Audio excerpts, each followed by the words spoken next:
우리 좌우에 계신 분들에게 귀한 은혜의 말씀 오늘 선포될 것입니다. 같이 한번 인사하셨으면 좋겠어요. 오늘 제목은 너희는 내가 여호와인 줄을 알리라. 너희 스스로 부끄러워하고 미워하리라. 위에는 아시겠죠? 무슨 뜻인지. 너희는 내가 여호와인 줄을 알리라. 밑에는 오늘 말씀 들으면서 한번 도대체 내가 무엇을 부끄러워하고 무엇을 미워해야 하는지 말씀 안에서 여러분 꼭 확인하고 마음에 새기고 돌아가시는 은혜가 있기를 주의 이름으로 축복합니다. 여러분, 우리가 지금 읽은 에스겔 37장, 에스겔이 본 이 골짜기의 마른 뼈 환상은요, 이 메시지 자체만으로도 파워풀한 메시지입니다. 그러나 에스겔이 이 환상만 보고 이 환상만 선포하고 그의 사명 끝낸 게 아니잖아요. 그의 나이 25살에 바벨론의 2차 포로로 끌려와 그의 나이 30살에 이 바벨론 포로로 잡혀와 있는 백성들을 향하여 선지자로 부름받은 에스겔은요, 그의 나이 30부터 장장 20년 이상 하나님의 메시지를 전하는 선지자로 살아왔다는 거예요. 그렇다면 우리가 이 에스겔서 37장 이 자체만으로도 우리에게 귀한 은혜를 주는 이 메시지가 도대체 어떤 컨텍스트 안에서 에스겔에게 보여지고 사람들에게 선포되어지는지를 우리가 조금만 주의 깊게 이 성경을 읽는다면 이 메시지 속에 담긴 하나님의 풍성한 은혜를 더 깊이 더 온전히 알 수 있지 않을까, 그런 생각으로 오늘 메시지를 준비했습니다. 여러분, 예배의 영광이 무엇입니까? 이 예배 속에 임하는 하나님의 영광, 그것은 오늘도 여전히 우리의 삶 가운데 함께 하시며 그 하나님의 뜻을, 그 하나님 당신의 역사 속에서 이루어 가시는 하나님을 만나는 거예요. 이게 예배의 영광이에요.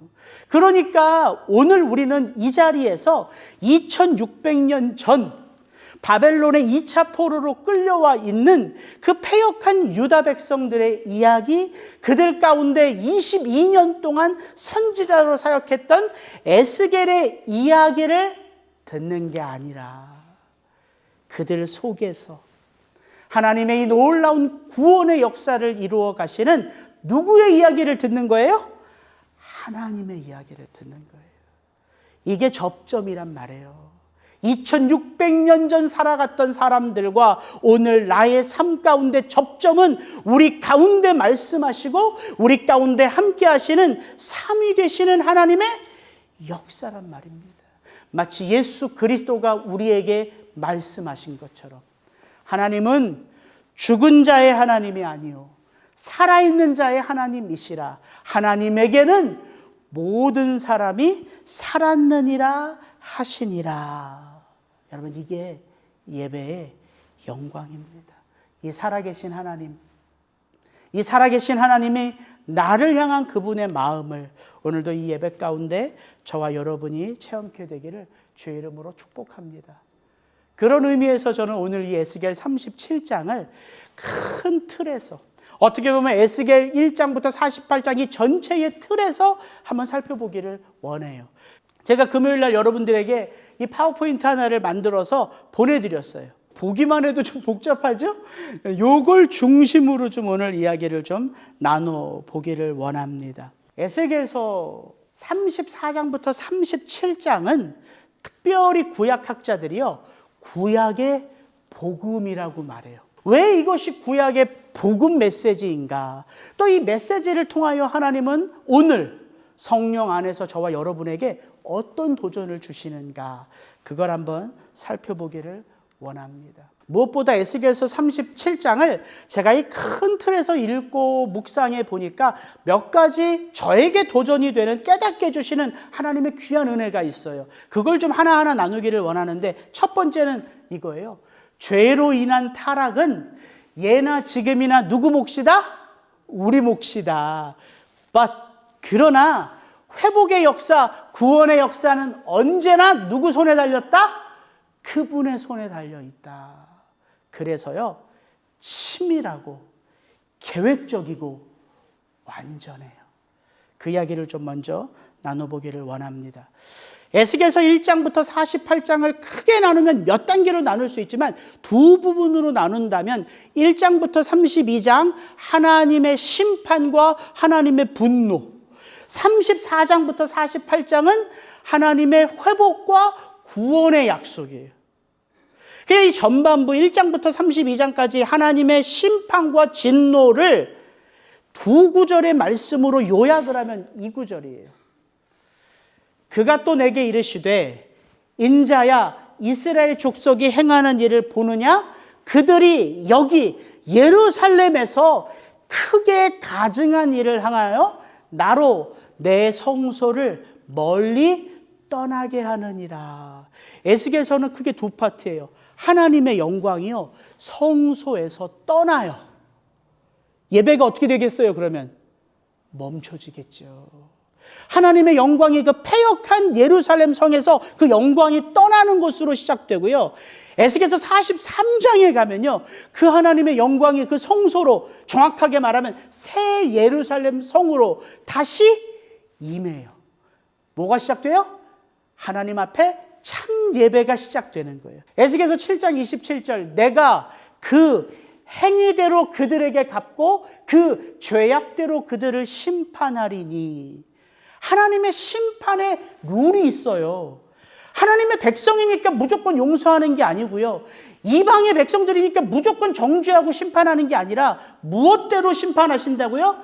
그들의 그 행위대로, 그들의 그 죄악대로 그들을 심판하고 그들을 다스린다. 이 하나님의 분노와 심판이 에스겔에게 먼저 보여져요. 환상으로. 에스겔에게 먼저 들려져요. 하나님의 세밀한 음성으로. 에스겔의 마음에 깨달아져요. 성령의 주권적인 권능으로. 그럼 에스겔만 그것을 보고 알고 깨닫느냐? 아니요. 하나님의 에스겔에게 명령하세요. 네가 본 것을, 네가 들은 것을, 네가 안 것을 네 입을 열어 누구에게 말하라? 패역한 내 백성들에게 말하라. 그러면서 하나님이 이 백성들이 얼마나 패역했는지를 여러 곳에서 소개하는데, 제가 이 에스겔서 22장의 이 대목을 읽고 이게 너무 오늘날 우리들의 모습 같은 거예요. 그래서 이거는 내가 말로 설명하는 것보다 읽는 게 더 파워풀하겠다. 그래서 한번 읽으려고 해요. 이렇게 22장은 시작됩니다. 인자야, 내가 정말 그들을 심판하려느냐? 이 피 흘린 성읍을 심판하려느냐? 그리하여거든. 그들의 모든 가증한 일을 그들이 알게 하라. 그리고 그 죄의 목록을 하나님이 이렇게 말씀하십니다. 이스라엘 모든 고관은 각기 권세대로 피를 흘리려고 내 가운데에 있었도다. 그들이 내 가운데에서 부모를 업신여겼으며 내 가운데에서 나그네를 학대하였으며 내 가운데에서 고아와 과부를 해하였도다. 너는 나의 성물들을 업신여겼으며 나의 안식일을 더럽혔으며 내 가운데에 피를 흘리려고 이간을 붙이는 자도 있었으며 내 가운데에 산 위에서 재물을 먹는 자도 있었으며 내 가운데에 음행하는 자도 있었으며 내 가운데에 자기 아버지의 하체를 드러내는 자도 있었으며 내 가운데에 월경하는 부정한 여인과 관계하는 자도 있었으며 어떤 사람은 그 이웃의 아내와 가증한 일을 행하였으며 어떤 사람은 그의 며느리를 더럽혀 음행하였으며 내 가운데에 어떤 사람은 그 자매 곧 아버지의 딸과 관계하였으며 내 가운데서 피를 흘리려고 뇌물을 받은 자도 있었으며 내가 변돈과 이자를 받았으며 이익을 탐하여 이웃을 속여 빼앗았으며 나를 잊어버렸도다. 주 여호와의 말씀이니라. 내가 불의를 행하여 이익을 얻은 일과 내 가운데에 피 흘린 일로 말미암아 내가 손뼉을 쳤나니 내가 내게 보응하는 날에 내 마음이 견디겠느냐? 내 손이 힘이 있겠느냐? 나 여호와가 말하였으니 내가 이루리라. 내가 너를 문나라 가운데 흩으며 각 나라에 해치고 너의 더러운 것을 내 가운데에서 멸하리라. 내가 자신 때문에 나라들의 목전에서 수치를 당하리니 내가 여호와인 줄 알리라 하셨다 하라. 제가 읽기에도 너무 부끄러운 메시지였어요. 근데 읽고 싶더라고요.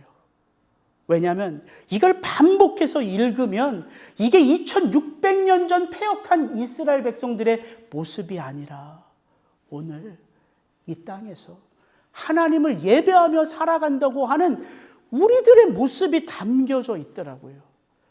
그래서 제가 이것을 구구절절 해석할 필요가 없어요. 이 메시지 그대로가 우리의 모습이기 때문에 하나님이 이렇게 패역한 백성들을 어떻게 하라고? 돌이키라고. 끊임없이 하나님의 선지자들을 동원하여 그들의 뭐를 고발했다고요? 이런 죄악의 실상을 고발했다고요. 그 마음, 아버지의 마음이 어떨까요?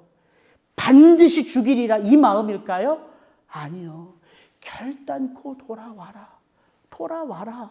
돌이켜라. 이게 아버지의 마음이었다고요. 그 하나님의 인내가 극에 달하자 뭐가 선포돼요? 비로소 심판이 선포되는 거예요. 이게 에스겔서의 전반부입니다. 이런 하나님이 죄악에 대하여 진노하시고 분노하시고 그 심판을 전하시는 이 에스겔서는요, 전반부에 하나님의 심판과 진노, 후반부에 뭐가 나와요? 하나님의 구속과 회복. 그러면 그 가운데 뭐가 있어야 돼요? 전환점이 있어야 돼요. 어떤 사건을 통해서 이 일들이 바뀌는 전환점, 그게 바로 24장과 33장의 말씀이에요. 그리고 이 24장과 33장은요, 짝이 되는 말씀이에요. 어떤 짝이냐면 예루살렘의 멸망을 하나님이 예언하시고요. 24장 1절 2절에 예루살렘의 멸망의 소식이 드디어 그들의 귀에 들려와요. 이게 33장이에요. 24장 1절 2절을 보면 하나님이 이렇게 예언하게 하십니다. 아홉째 해 열째 달 열째 날에 여호와의 말씀이 내게 임하여 이르시되, 잘 들어보세요. 인자야, 너는 날짜 곧 오늘의 이름을 기록하라. 바벨론 왕이 오늘 예루살렘에 가까이 왔느니라. 하나님이 뭐라고 에스겔에게 말씀하세요? 이 날, 이 예언이 선포되는 날을 기록해서 써라 그래요. 여기서는 바벨론의 왕이 예루살렘에 가까이 왔다라고 개역 개정이 번역을 했지만, 저 가까이 왔다라는 말은요, 예루살렘 성을 포위했더라 이 뜻이에요. 바벨론 왕이 드디어 남유다를 3차 공격하여 그 예루살렘 성을 포위했습니다. 그렇게 시작된 전투는요, 18개월이 걸려 이제 예루살렘 성이 무너짐으로 유다는 멸망해요. 33장 21절 22절이 그 멸망의 소식이 이 포로 가운데 잡혀와 있는 백성들에게 전해지는 거예요. 우리가 사로잡힌 지 12째 해 열째 달 다섯째 날에 예루살렘에서부터 도망하여 온 자가 내게 나와 말하기를 그 성이 함락되었다 하였는데, 그 도망한 자가 내게 나오기 전날 저녁에 여호와의 손이 내게 임하여 내 입을 여시더니 다음 아침 그 사람이 내게 나올 때에 내 입이 열리기로 내가 다시는 잠잠하지 아니하였더라. 에스겔의 입술이요, 늘 이렇게 붙어져 있었어요. 하나님의 말씀이 그에게 임할 때만 열린 거예요. 근데 이 예루살렘 성이 멸망이 응답되고 나서 비로소 내 입이 다시는 붙지 않고 열려서 무엇을 말하기 시작하는 거예요? 이제 참 아이러니하게도 하나님의 구원과 회복. 이제 34장부터는 그 회복의 메시지가 선포돼요. 그래서 에스겔서 34장부터 37장이 구약의 그 어떤 메시지보다 더 분명한 복음이다, 이렇게 말씀하고 있는 거예요. 그러니까 24장이 전환점이에요. 24장의 예언이 33장에 응답됐고, 그 가운데에 있는 25장부터 32장은 다른 이야기예요. 어떤 이야기냐면 열방을 향한 하나님의 심판의 메시지예요. 예루살렘과 관계가 없는 거예요. 7개 나라의 심판을 하나님이 명하세요. 암몬, 모압, 에돔, 블레셋, 두로, 시돈, 애굽. 그러니까 25장부터 32장을 빼면 이게 24장과 33장이 붙어 있는 거죠. 제가 에스겔서 24장을 읽으면서 거기에 아주 짧게 한 에피소드가 나와요. 제 마음을 찡하게 물리더라고요. 이런 에피소드예요. 어느 날 갑자기 하나님이 다시금 에스겔에게 한 예언을 주시는데 이런 내용입니다. 인자야, 내가 내 눈에 기뻐하는 것을 한번 쳐서 빼앗으리니 너는 슬퍼하거나 울거나 눈물을 흘리거나 하지 말며 죽은 자들을 위하여 슬퍼하지 말고 조용히 탄식하며 수건으로 머리를 동이고 발에 신을 신고 입술을 가리지 말고 사람이 초상집에서 먹는 음식물을 먹지 말라 하신지라. 내가 아침에 백성에게 말하였더니 저녁에 내 아내가 죽었으므로 아침에 내가 받은 명령대로 행하매 백성이 내게 이르되 내가 행하는 이 일이 우리와 무슨 상관이 있는지 너는 우리에게 말하지 아니하겠느냐. 저는 24장을 읽고 에스겔이 결혼했구나 처음 알았어요. 누가 죽었다고요? 에스겔의 아내가요. 그 아내가 에스겔에게 어떤 존재였다고요? 내가 내 눈에 기뻐하는 것을 쳐서 빼앗으리라. 왜 하나님이 도대체 감당할 수 없는, 아니 우리가 이해할 수 없는 메시지를 이 에스겔에게 주었는지가 그 후반부입니다. 제가 다시 읽어드릴게요. 너는 이스라엘 족속에게 이르기를 주 여호와의 말씀에 내 성소는 너희 세력의 영광이요 너희 눈에 기쁨이요 너희 마음에 아낌이 되거니와 내가 더럽힐 것이며 너희의 버려둔 자녀를 칼에 엎드러지게 할지라. 너희가 에스겔이 행한 바와 같이 행하여 입술을 가리지 아니하며 사람의 음식물을 먹지 아니하며 수건으로 머리를 동인 채 발에 신을 신은 채로 두고 슬퍼하지도 아니하며 울지도 아니하되 죄악 중에 패망하여 피차 바라보고 탄식하리라.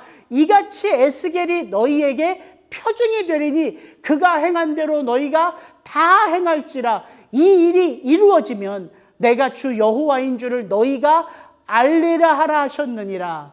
인자야, 내가 그 힘과 그 즐거워하는 영광과 그 눈이 기뻐하는 것과 그 마음이 간절하게 생각하는 자녀를 데려가는 날, 곧 그날에 도피한 자가 내게 나와서 내 귀에 그 일을 들려주지 아니하겠느냐? 그날에 내 입이 열려서 도피한 자에게 말하고 다시는 잠잠하지 아니하리라. 이같이 너는 그들에게 표징이 되고 그들은 내가 여호와인 줄 알리라. 에스겔의 삶이 패역한 유다 백성을 향한 메시지였어요. 에스겔은 이 패역한 유다 백성의 죄를 하나님이 보여주시기만 하고 들려주시기만 하고 알려주시기만 한 것이 아니라 그의 삶으로 하나님의 마음을 그대로 드러내는 메시지가 되었다는 거예요. 제가 24장의 메시지를 이렇게 읽는데 이게 떠올랐어요. 선지자로 사명자로 부름받은 것이 무엇인지, 내가 이 땅에 하나님의 제자로 그리스도 예수의 제자로 살아가는 이 사명이 무엇인지, 내가 그 가운데서 하나님의 말씀을 전하고 교회를 섬기는 목사로 부름받은 이 사명이 무엇인지, 이 에스겔의 모습이 우리에게 주는 도전이 있지 않습니까? 그냥 설교 좀 잘해서 성도들 어느 정도 부흥하면 교회 좀 늘려가고 더 큰 교회에서 불러가고, 그렇게 더 큰 교회에서 사역하면서 내가 좀 알려지면 한국의 대형교회에서 불려가고, 우리의 자녀들이 그 인생의 길이 막히지 않고, 우리 남편이 좀 빨리 진급하고, 우리 집이 좀 쉽게 늙혀지고, 저는 그게 나쁘다고 얘기하는 게 아니에요. 저도 제게 주어진 사명을 그렇게 쉽게 생각했단 말이에요. 근데 하나님은 이 에스겔의 삶을 통하여 그의 삶에서 일어나는 일을 통하여 그 패역한 유다 백성들이 그렇게 아끼고 그렇게 사랑하고 절대 이 성전은 무너지지 아니하리라 하는 그 예루살렘 성전을 완전히 무너뜨리시며 너희들의 패악이 얼마나 뿌리 깊은지, 그 패역한 죄악이 얼마나 내 마음을 찢어놓는지 하나님은 그의 삶을 통하여 드러내신다고요. 이게 큰 도전이더라고요. 왜 예배가 우리의 삶의 가장 중심에 놓여져 있어야 하는가? 왜 하나님을 만나는 이 예배의 자리에 우리는 전심을 다해야 하는가? 도대체 이 하나님이 역사하시는, 하나님이 말씀하시는 이 예배 속에서 만난 하나님은 나를 어떻게 이 세상 가운데 드러내시는가? 여러분 마음속에 느껴지는 것이 없습니까? 하나님은 분명 에스겔의 이야기를 통하여 우리에게 도전하십니다. 이렇게 예루살렘 성이 무너짐이 예언되었고 33장에 성취되었어요. 그리고 나서 이제 에스겔서 34장부터 37장까지 뭐가 선포되냐면 복음이 선포되는 거예요. 참 아이러니하죠. 하나님의 진노의 그 끝자락에 내려진 그 심판 이후에 하나님이 친히 세워가시는 회복의 역사가 드러나기 시작한다고요. 34장 거짓 목자와 참 목자의 이야기가 나옵니다. 몇 구절만 보면 이런 내용이에요. 자기만 먹는 이스라엘 목자들은 화 있을진저 너희가 살진 양을 잡아 그 기름을 먹으며 그 털을 입되 양떼는 먹이지 아니하는도다. 누가? 내가 친히 내 양의 목자가 되어 그 잃어버린 자를 누가 찾으며? 내가 찾으며 쫓기는 자를 누가 돌아오게 하며? 내가 돌아오게 하며 상한 자를 누가 싸매주며? 내가 싸매주며 병든 자를 누가 강하게 하려니와? 내가 강하게 하려니와 살진 자와 강한 자는 내가 없애고 정의대로 그것들을 내가 먹이리라. 그러면서 이 비유가 뭔지를 그렇게 풀어주세요. 마지막 부분에 내가 한 목자를 그들 위에 세워 먹이게 하리니 그는 내 종 다윗이라. 그가 그들을 먹이고 그들의 목자가 될지라. 나 여호와는 그들의 하나님이 되고 내 종 다윗은 그들 중에 무엇이 되리라? 왕이 되리라. 나 여호와의 말이니라. 저 다윗은 누구를 말하는 거예요? 이미 다윗 죽었잖아요. 그리스도 예수. 그리스도 예수가 우리의 참 목자고 우리의 참된 왕이시고 하나님의 말씀 그대로인 선지자임을 34장에서 밝혀주는 거예요. 내가 친히 왕이 되겠다. 그럼 35장, 36장은 무슨 이야기냐? 황폐한 땅, 잃어버린 땅을 내가 회복하리라. 그들의 행위로 더럽혀진 내 땅, 그들의 죄악으로 말미암아 더럽혀져 황폐하게 만든 그 땅, 그래서 내가 그 땅에 살아가는 내 백성을 다 끄집어내서 저 바벨론 포로로 보냈을 때에 그 백성들로 말미암아 누구의 이름이 더럽혀졌다? 내 이름이 더럽혀졌다. 하나님이 이렇게 말씀하세요. 하나님이 무엇을 지키는 걸 가장 중요하게 생각하세요? 하나님, 당신의 이름.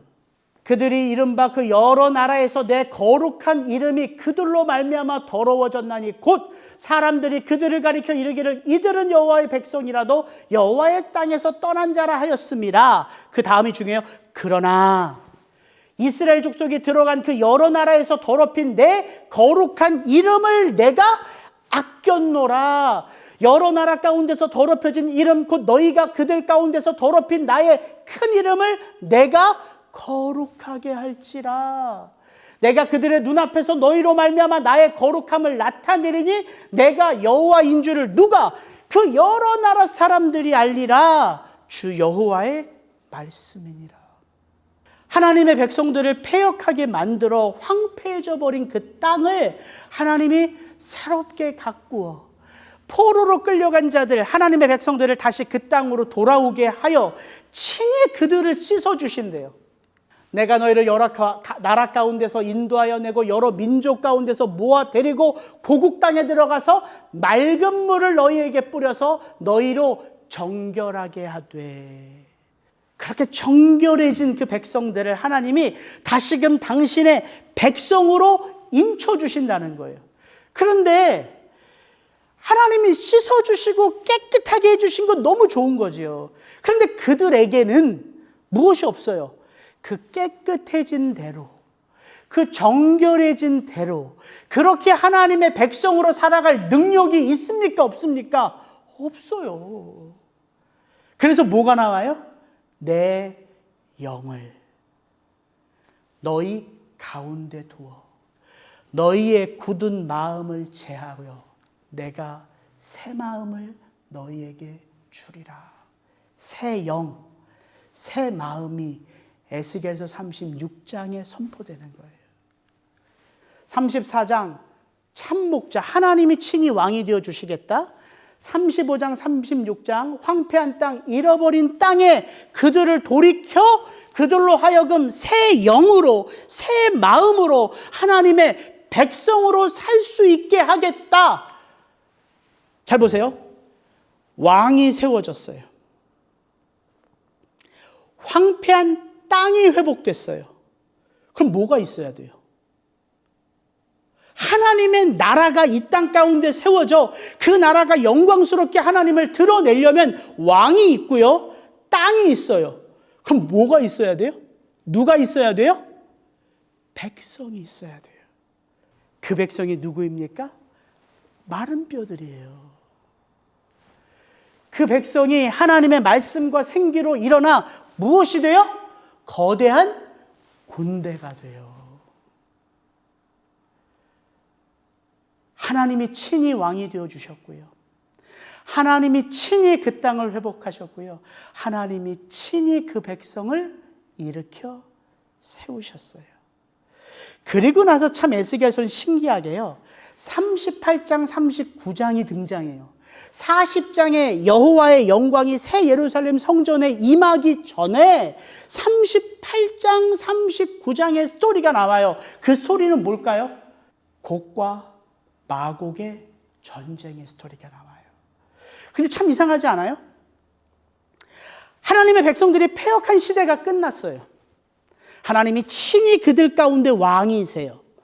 황폐했던 땅이 회복되어 풍성한 열매가 가득해요. 그리고 그 백성들은 새 언약 아래 하나님의 백성들로 살아가요. 그런데 갑자기 38장에 그 정체를 알 수 없는 세력이 등장하고 마곡의 왕 곡, 그 시대가 언제인지를 알 수 없는 하나의 전쟁이 일어나요. 에스겔서 38장 39장의 전쟁이 어디 또 나와요. 요한계시록 20장 7절 8절입니다. 천년이 참에 사탄이 그 옥에서 놓여 나와서 땅의 사방 백성 곧 곡과 마곡을 미혹하고 모아 싸움을 붙이리니 그 수가 바다의 모래 같으니라. 요한계시록의 전쟁이 나와요. 곡과 마곡의 전쟁, 다른 말로는 아마겟돈 전쟁, 최후의 전쟁이에요. 오늘날 우리 시대 우리 모습 아닙니까? 우리의 그 어떤 노력으로 구원받지 않고 전적인 그리스도 예수 보혈의 은혜로 구원받고 이 땅에 세워진 교회의 머리는 하나님이세요. 하나님이 교회를 통하여 이 세상을 통치하시고 다스리세요. 근데 이게 끝이 아니잖아요. 오늘 이 땅을 살아가는 우리는 치열한 어떤 전쟁 속에 있어요? 영적 전쟁 가운데 있어요. 그대로 그 얘기를 하고 있다고요. 우리가 반드시 치루어야 할 전쟁이에요. 왜 성도가 이 땅에서 살아가면서 지금 너무 큰 기쁨과 은혜 속에 살아가지만 우린 여전히 울 수밖에 없고, 우린 여전히 가슴을 칠 수밖에 없고, 우린 여전히 내가 아무것도 아니요 오직 하나님만이 나의 모든 것 되십니다를 고백해야 될까요? 우리는 지금 전쟁 가운데 있기 때문이에요. 이 세상은요, 그래서 이 하나님의 은혜 가운데 구원받아 하나님의 나라를 세워가는 하나님의 백성들과 끊임없이 사탄 마귀의 꾀임 속에 이 하나님의 백성들을 넘어뜨리려고 하는 곡과 마곡의 전쟁을 일으키는 악한 세력들 가운데 놓여져 있다고요. 그래서 우리의 구원이 이루어졌지만 아직은 완성된 게 아니란 말이에요. 저는 이 메시지를 하나하나 살펴보면서 어떻게 정확하게 이 시대에 살아가는 우리의 모습을 그대로 보여주는가, 기가 막히더라고요. 지난주 저는 에스겔서 37장 1절 3절의 말씀을 중심으로 나눴어요. 하나님의 영이 그 에스겔을 마른 뼈가 가득한 골짜기에 놓으시고 그 뼈 사방으로 둘러보아라 말씀하시며 에스겔은 그 뼈가 도대체 무엇인지를 그의 마음 깊이 새겼죠. 그리고 나서 하나님이 에스겔에게 한 말씀 하셨어요. 인자야, 이 뼈들이 능히 살 수 있겠느냐. 에스겔서 37장을 통해서 이 답을 유추해 보는 것도 좋지만 지금 제가 에스겔서 전체의 구조가 어떤지를 말씀드리면서 이 질문 앞에 서도 좋단 말이에요. 하나님이 지금 에스겔에게 에스겔아, 내가 이 마른 뼈들을 능히 살릴 수 있겠느냐? 너 내 능력이 뭔지 아냐? 이렇게 물어보시는 것 같으세요? 아니면 하나님이 에스겔아, 너는 도대체 이 뼈들을 살려낼 수 있는 힘이 있느냐? 이거 물어보시는 것 같아요? 아니에요. 이 질문은요, 하나님의 능력이 뭐냐? 너는 이런 힘이 있냐? 이거 물어보는 질문이 아니에요. 지금 에스겔이 이 에스겔 눈에 비치는 이 마른 뼈가 가득한 이 골짜기의 환상만 본 게 아니라 1장부터 36장까지 놀라운, 아니 거대한 하나님의 구원 계획을 보고 듣고 느끼고 체험하고 그 삶으로 살아내는데 이 뼈 환상 하나 보면서 하나님이 그런 능력이 있습니까 없습니까? 이거 고민할 것 같아요? 아니라고요. 그래서 우리가 성경을 읽을 때 이 말씀이 어떤 컨텍스트 안에서 주어졌는지를 하나하나 깨달아가면 그 안에 담겨지는 아버지의 마음이 느껴지는 거예요. 이건 내게 그런 힘이 있니? 없니? 너 그런 힘이 있어? 없어? 이거 물어보시는 게 아니라 하나님 지금 에스겔에게 에스겔아, 내 구원의 이야기, 내 회복의 이야기를 들었지? 내가 지금 그 일들을 이룰까? 이거를 하나님이 말씀하시는 거예요. 내가 지금 이 마른 뼈가 드디어 일어나서 내가 회복시킨 땅, 내가 다스리는 땅에 내 백성으로 내가 이제 만들어낼까? 그거 내가 할까? 너 그렇게 준비됐니? 능력을 물어보는 게 아니라요. 난 이제 다 준비됐다. 너 준비됐니? 이거예요. 그래서 에스겔이 기가 막히게 답하죠. 주께서 하시나이다. 주님이 말씀만 하시면 제가 따르겠습니다. 그러니까 이게 3절과 4절, 5절이 연결돼요. 하나님이 다른 말씀 안 하세요. 그래, 오케이. 너도 됐고 나도 됐다. 선포해. 그래서 마른 뼈들에게 하나님의 말씀 그대로를 선포하는 거예요. 제가 그것을 보니까 하나의 깨달음이 있었어요. 두 번째, 이 에스겔서 37장을 이 큰 틀에서 보니까요, 뭐가 느껴지냐면 누구의 타이밍은 언제나 완벽하다고요? 하나님의 타이밍은 언제나 완벽해요. 지금 이 에스겔이 본 골짜기에 마른 뼈들이 가득합니다. 누가 마른 뼈예요? 누가 마른 뼈입니까? 우리 다 알죠? 이스라엘 백성들이 마른 뼈예요. 하나님이 그들을 마른 뼈로 죽어있는 존재로 보시죠. 근데 그건 성경이 말하지 않아요. 그리고 하나님이 이렇게 그 뼈들에 대하여 말씀하시는 장면이 나와요. 11절. 잘 보세요. 또 내게 이르시되 인자야, 이 뼈들은 이스라엘 온 족속이라. 그들이 이르기를 우리의 뼈들이 말랐고 우리의 소망이 없어졌으니 우리는 다 멸절되었다 하느니라. 누가 마른 뼈라고 하는 거예요? 그들이, 자기들이.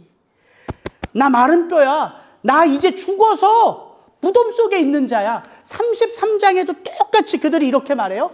그런즉 인자야 너는 이스라엘 족속에게 이르기를 너희가 말하여 이르되 우리의 허물과 죄가 이미 우리에게 있으니 우리로 그 가운데서 쇠퇴하게 하니 어찌 능히 살리오 하거니와. 한 가지 알 수 있는 게 있죠. 물론 하나님의 눈에 비추기에 이스라엘 백성들은 마른 뼈고 죽어있는 자들이에요. 그러나 그게 중요한 게 아니에요. 하나님에게는 뭐가 중요하냐면요, 그들 스스로가 내가 마른 뼈인 것을 아는 게 중요하다고요. 내가 살았으나 죽은 자인 것을 아는 게 중요하다고요. 그럼 하나님이 하신 게 있죠. 언제까지? 그들의 입에, 그들의 마음에 내가 누군지를 알 때까지 하나님이 뭐 하신 거예요? 기다리신 거예요. 하나님의 타이밍은요, 언제나 완벽하다고요. 그래서 우리가 그 하나님을 온전히 예배하고 그 하나님의 마음을 이 예배를 통하여 우리 마음에 담으면 우리에게도 어떤 마음이 생길까요? 그분의 뜻을 이루기 위하여 인내해야 된다. 내가 그분의 뜻이 내 삶 가운데, 우리의 삶 가운데 성취되기 위하여 내게 무엇이 필요하다? 기다림이 필요하다. 이걸 아는 거예요. 그래서 인내와 기다림은요, 다른 데서 채워지는 게 아니라요, 그 하나님을 대면하여 그 하나님의 마음을 체험할 때만이 인내할 수 있고 기다릴 수 있는 거예요. 하나님의 구원은요, 우리 안에 단 하나의 0.001%의 가능성이 있어도 이루어지지 않아요. 그렇잖아요. 우리라는 존재가 뭐냐면요, 나에게 조금의 가능성만 있어도 어떤 일이 잘 됐어요. 누구 탓이에요? 우리 마음 깊이 들여다보면 다 내 덕이에요, 내 덕. 그걸 누구보다 잘 아시는 분이 하나님이세요. 그래서 구원은 언제나 하나님의 편에서 일어나는 거예요. 치밀하고 완벽하고 거대해요. 나 한 영혼의 구원이요, 열방과 연결되어져 있어요. 이게 얼마나 놀라운 축복이에요. 이런 하나님의 구원이 지금 여러분의 삶 속에서 펼쳐지고 있다고요.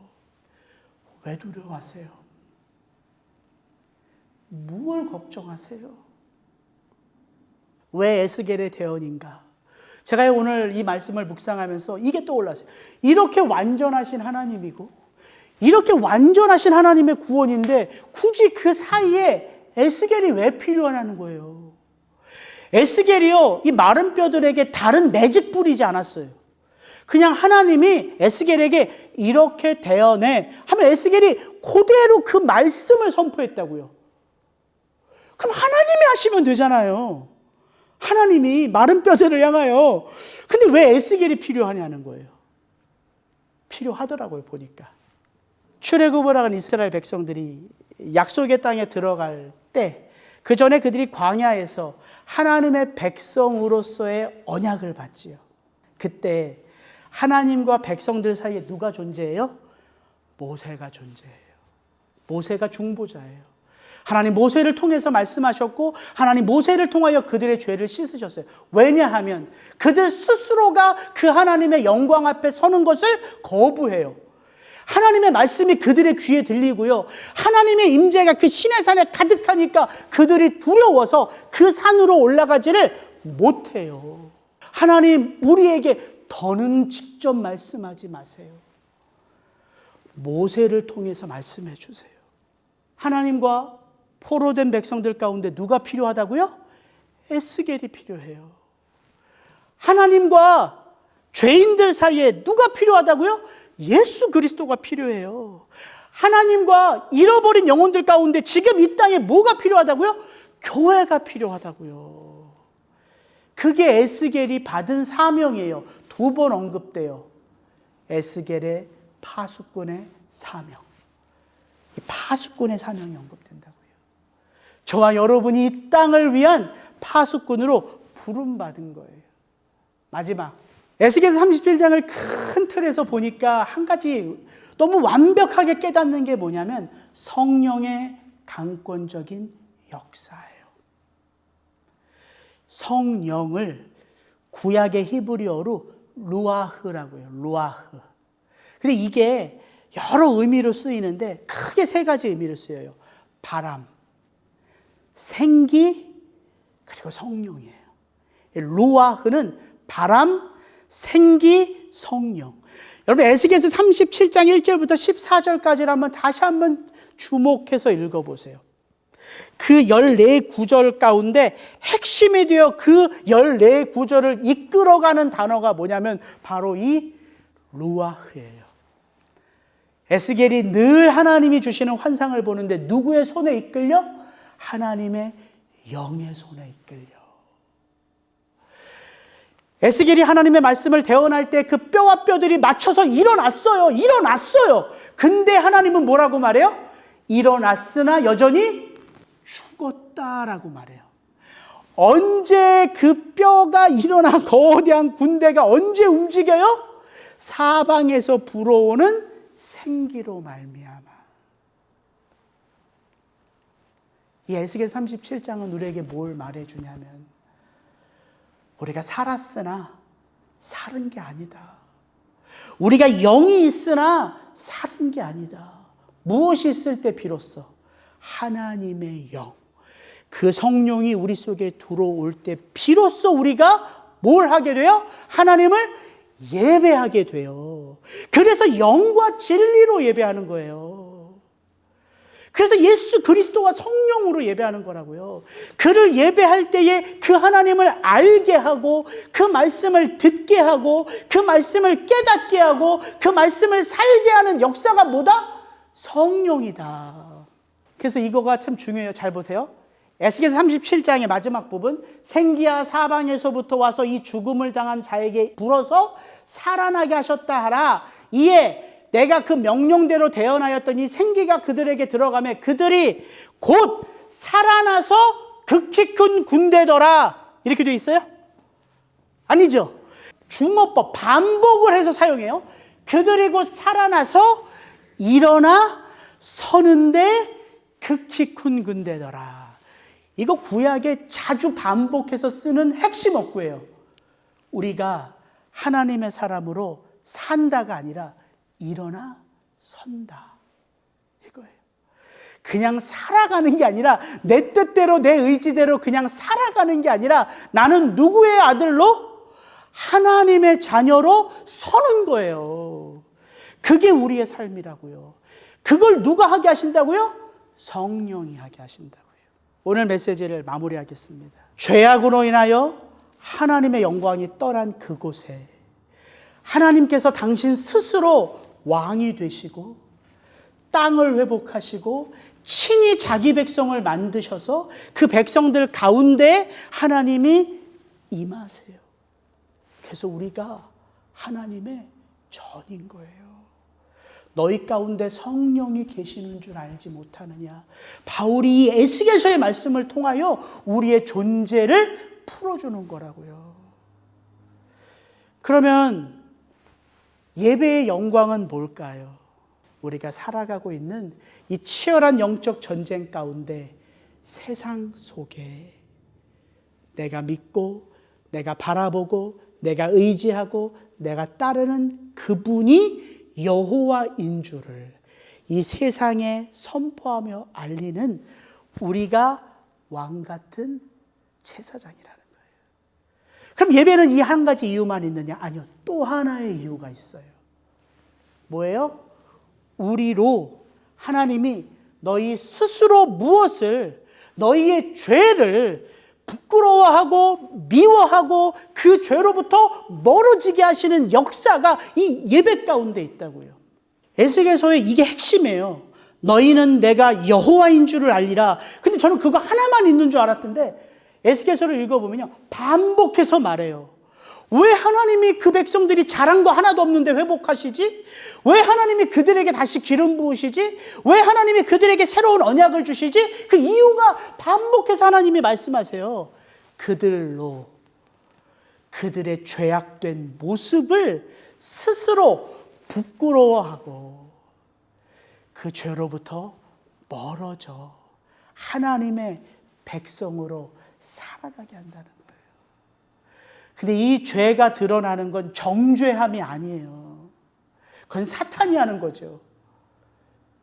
나 같은 자가 오직 하나님의 은혜 아니면 씻을 수 없고 용서받을 수 없고 살아갈 수 없음을 이 예배를 통하여 알게 된다고요. 그 저 밑구석에서부터 솟아나는 나의 죄된 모습이 너무 미워지는 거예요. 너무 안타까워지는 거예요. 그래서 풀이 죽어서 나가는 게 아니라 하나님의 성령이 우리로 그럼에도 불구하고 내가 너의 아버지야. 그럼에도 불구하고 내가 너를 살렸어. 그 십자가 복음을 우리에게 비춰주시기에 우리가 주눅들어 나아가는 게 아니라 다시 일어나 살 수 있는 능력으로 나간다고요. 그래서 예배가 감격스러운 거예요. 저와 여러분의 예배가 이 복음의 강력한 메시지 속에서 그 하나님을 체험하는 예배가 되기를 주의 이름으로 축복합니다. 같이 기도하겠습니다.